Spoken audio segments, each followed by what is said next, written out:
From the door of an orphanage to the house of the King, no longer an outcast, a new song I sing.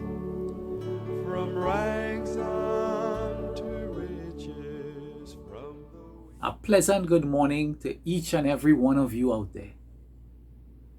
Recently, I shared with you the blessings of family and the privilege and responsibility of being part of one.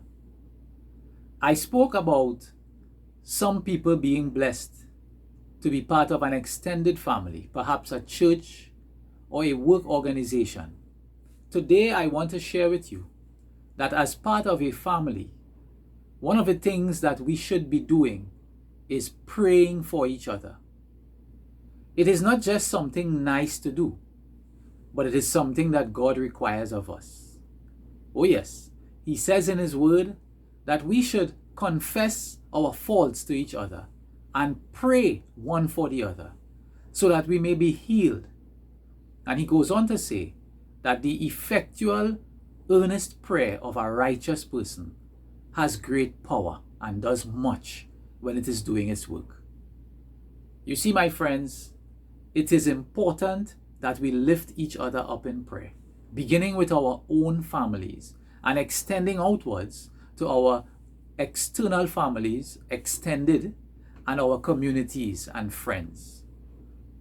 I've realized that praying for someone does not only benefit that person, because of course we know that God acts in their behalf when we pray for them, but it also benefits us. Because it is very difficult, I say impossible, to pray sincerely for someone that you don't like. And so I understand when God says, pray for your enemies.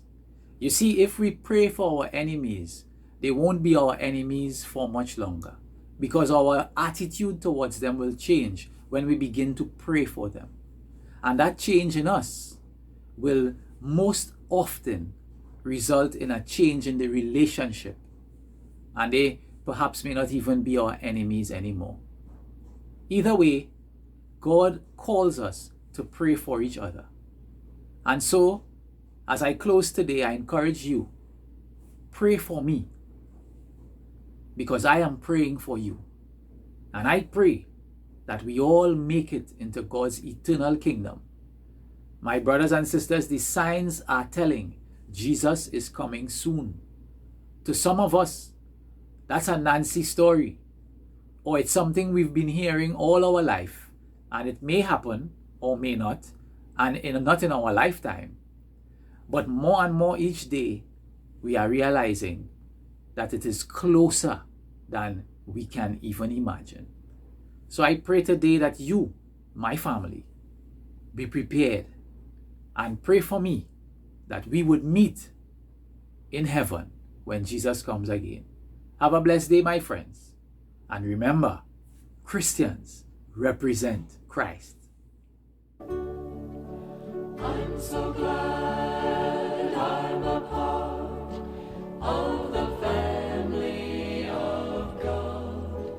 I've been washed in the fountain, cleansed by His blood, joined heirs with Jesus as we travel this sod. For I'm part of the family